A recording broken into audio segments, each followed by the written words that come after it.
તો મિત્રો આજે આપણે જુદા જુદા ફોર્મ બીએલઓ એપમાં કેવી રીતે ભરવા એની વાત કરીશું। સૌથી પહેલાં આપણે ફોર્મમાં જઈએ અને ફોર્મની અંદર આપણને ફોર્મ 6A 6B 7 અને 8B છે। તો એમાં ફોર્મ 6A તો આપણને ખબર છે નવા મતદાર માટે, 6Aની આપણે ખાસ ડિટેલમાં વાત કરવાની છે। 6B એટલે 6ખ જેને કહીએ એ માત્ર ને માત્ર એપિક નંબર નાખો, આધાર કાર્ડ નંબર નાખો, મોબાઈલ નંબર નાખો એટલે ફોર્મ 6B થઈ જાય। 6ખ જેને કહેતા હોઈએ અને 7 તો આપણે જે અવસાન પામી ગયા હોય, અહીંયા બીજે જતા રહ્યા હોય, શિફ્ટિંગ થઈ ગયા હોય તો ડિલીટ કરવા માટે ફોર્મ 7 ભરવાનું હોય અને 8 છે ફોર્મ 8 છે એ આપણે નવા સુધારા કરવા માટે એના માટે ભરતા હોઈએ। સૌથી પહેલાં ફોર્મ 6Aની આપણે વાત કરીએ।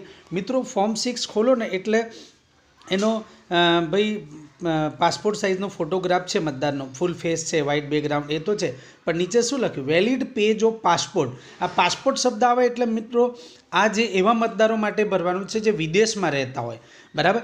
જે આવા મતદારો કે જેઓ વિદેશમાં રહે છે અને જે તે દેશની એમને નાગરિકતા મળી ન હોય અને એવો જે તે વર્ષમાં જાન્યુઆરી, ધારો કે આ વર્ષ છે તો 1 જાન્યુઆરી 2026ના રોજ જેમના 18 વર્ષ પૂરા થઈ ગયા હોય, બરાબર, તેવા મતદારો માટે આપણે ફોર્મ 6A અહીંયા ભરતા હોઈએ, બરાબર। હવે એ કોઈ ભણવા માટે ગયા, નોકરી માટે ગયા, કશા કામથી ગયા હોય પણ એમને ત્યાંની નાગરિકતા મળવાની નથી, તો એમને વોટ છે ઇન્ડિયામાં વોટિંગ કરવું છે, તો એવા માટે આપણે 6A ભરતા હોઈએ મિત્રો। તો એના માટે શું કરવાનું છે કે એ જે તે મતદાર આપણી પાસે આવે તો આપણે ફોર્મ 6Aમાં જઈ આપણી વિધાનસભામાં લાગતા હોય તો એટલે આપણે ત્યાં ભરવા માટે આવે, આપણે એનું ફોર્મ છે એ આ રીતે જે અંદર ઓપ્શન છે એની પ્રેઝન્ટ એડ્રેસ ડિટેલ છે, પાસપોર્ટની ડિટેલ છે, એ બધું અંદર જેમ છે એમ આપણે બતાવવાનું છે, જે કયા સ્ટેટમાં છે, કયા દેશમાં છે, વિદેશમાં કયા છે, તો એ ફોર્મ જોઈએ મિત્રો।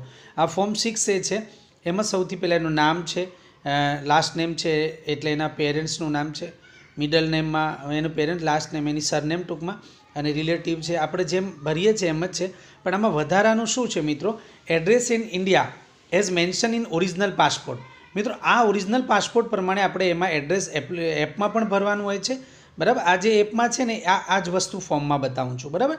તો એમાં એની ડિટેલ ઓફ કરંટ પાસપોર્ટની અંદરની વિગત લખવાની છે, પાસપોર્ટ નંબર બધી વિગત લખવાની છે, કયા દેશની એને વિઝા છે, બરાબર, કયા દેશમાં એ ડિટેલ ઓફ વિઝા પણ આપણે લખવાની છે, કરંટ કયા કન્ટ્રીમાં એને વિઝા મળેલ છે, તો ટાઈપ ઓફ વિઝા છે ભાઈ, આ એને સ્ટડી માટે શું છે, આ તો એ પાસપોર્ટ પ્રમાણે આપણે લખવાનું। પછી એ કયા કારણસર વિદેશમાં રહે છે, ભારતમાં કેમ નથી રહેતા, તો એનો એમ્પ્લોયમેન્ટ માટે એટલે નોકરી માટે ગયા છે, ભણવા માટે ગયા, બીજું કંઈ પણ હોય ત્યાં આપણે ફોર્મમાં અને એપમાં પણ એ બધું લખવાનું છે।